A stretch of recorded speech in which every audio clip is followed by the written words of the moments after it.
Muy buenas tardes con todos y todas.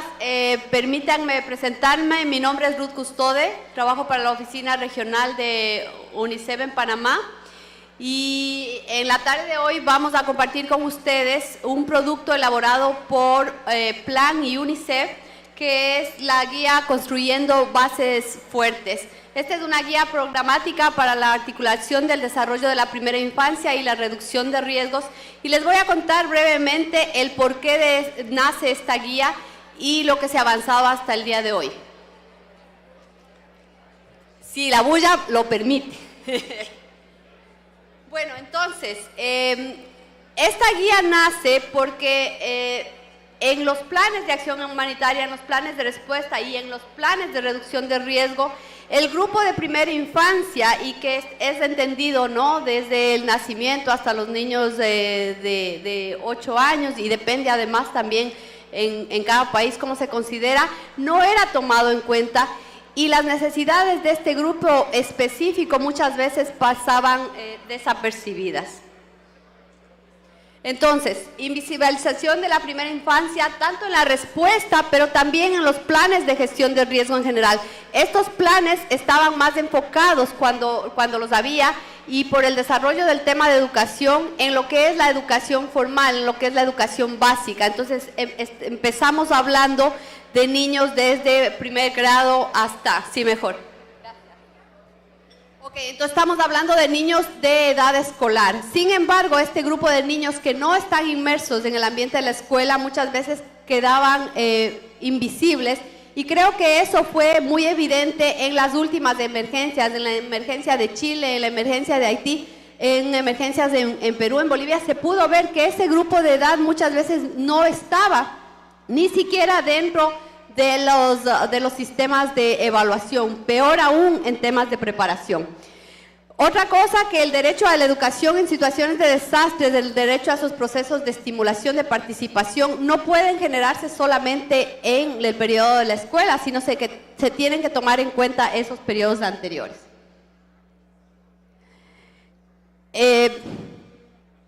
De acuerdo a los índices, a los datos que dan todas las emergencias y los desastres, podemos establecer que la primera infancia es uno de los grupos más vulnerables. ¿Pero por qué es uno de los grupos más vulnerables? Porque las emergencias y los desastres los afectan directamente. ¿Por qué? Porque muchas veces, por su edad, ellos son dependientes de otros para poder resolver, y son el grupo que generalmente es el más afectado, especialmente porque también las personas que están alrededor y pueden responder a sus necesidades también pueden estar afectados, ¿no? Entonces hay una doble afectación. Otra de las cosas que pasó es que, si bien es cierto, hay especialistas en temas de primera infancia, esos especialistas en temas de primera infancia y quienes trabajan en los países en esos temas no están informados de qué es la reducción del riesgo a desastre y por qué se tiene que trabajar en ello. Entonces, es un tema como que no se ve como prioritario e importante. Sin embargo, las estadísticas y los datos de cómo afecta esto a la primera infancia, aunque no hay datos concretos, especialmente en nuestra región, no se pueden ubicar datos. Cuando ustedes ven los datos que salen después de una emergencia, muchas veces llegamos hasta el número de niños afectados, pero no tenemos una discriminación de grupos de edad. No sabemos cuántos niños de 0 a 3 años, de 3 a 6 años, o de 7 a 9 años están afectados, y cada uno de estos grupos de edad tiene necesidades específicas y diferentes que no son atendidas. Entonces, es por eso que como una preocupación de los diferentes países y con el apoyo de Plan UNICEF, se decide buscar una guía que pueda articular estos temas, primera infancia y reducción de desastres. Y ustedes van a ver un poco ya todo el proceso de cómo se hizo. En base a eso, entonces, el objetivo es el desarrollo de primera infancia. El objetivo es asegurar que los niños y niñas disfruten de buena salud, estén mentalmente alerta, se sientan emocionalmente seguros y sean socialmente competentes y capaces de aprender. Pero para poder llegar a ese objetivo, en términos de emergencias o desastres, tenemos que también trabajar para no afectar eso. Entonces, existe poca información sobre los efectos del estrés derivado de las situaciones de emergencia, pero hay ya varios estudios de cómo van afectando no solamente la arquitectura o la estructura del cerebro de los niños, sino también el desarrollo y la vida de las personas. ¿Qué es lo que pasa? Los datos cada vez son más contundentes en que de 0 a 5 años ese proceso de desarrollo es vital.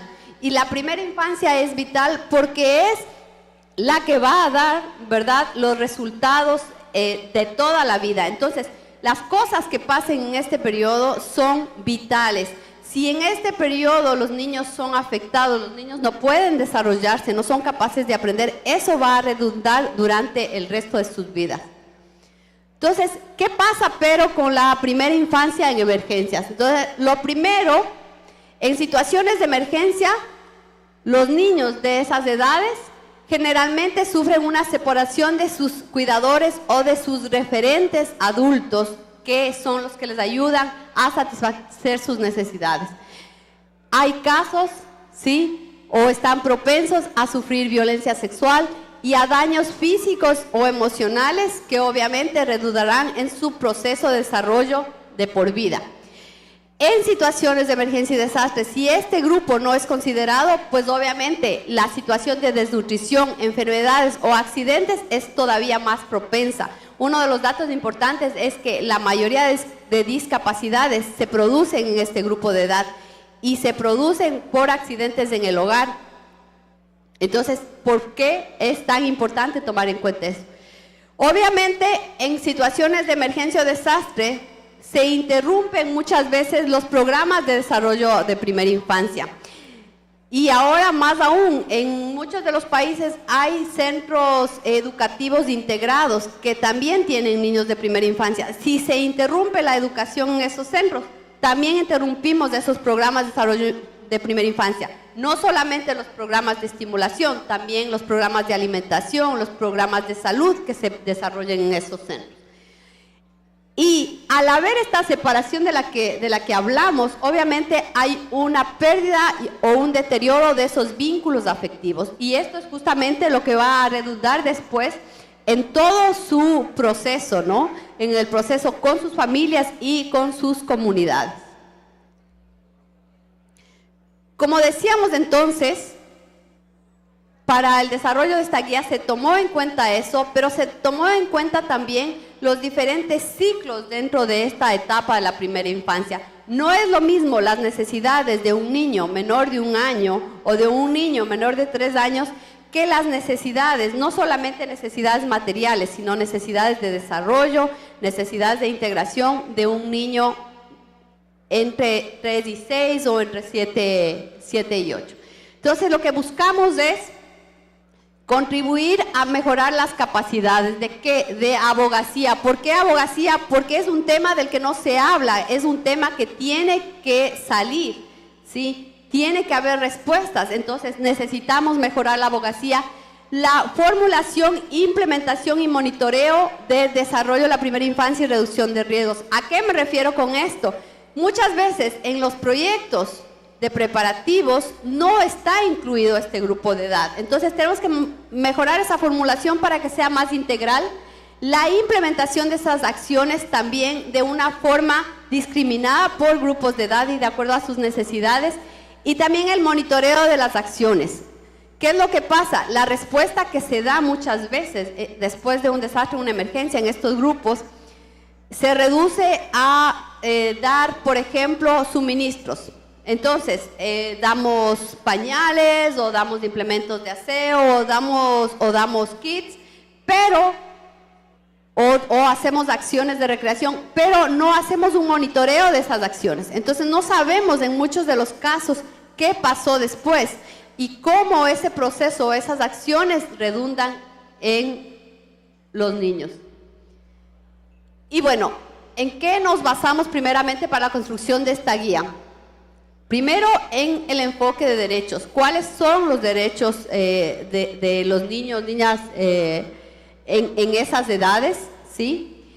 el interés superior del niño, es decir, cómo las decisiones afectan a esos niños, ¿sí? Y aquí, para poder hacer esta guía, y ya Doris les va a explicar un poco la estructura y lo van a comprender mejor, hemos tomado en cuenta esos principios humanitarios, porque esos principios humanitarios, al ser principios, son igual principios que deben aplicarse a todos.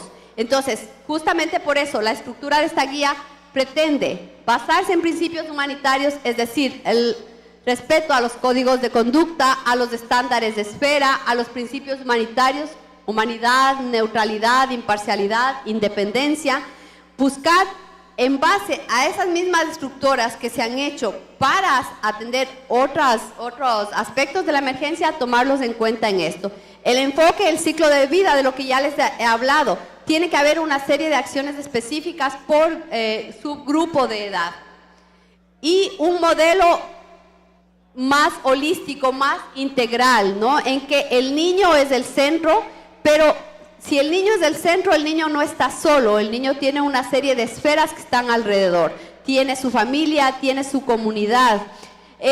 También nos hemos basado en que esas decisiones, esas intervenciones integrales, el primer responsable, el primer contacto con el niño es la familia, pero el garante de esos derechos es el Estado. Entonces, ¿cómo lograr que tanto el Estado como la familia reconozcan estas individualidades y particularidades de cada uno de estos niños? Ahora, para explicar un poco cómo está estructurada la guía, les voy a dejar con Doris Gordón de Plan Internacional.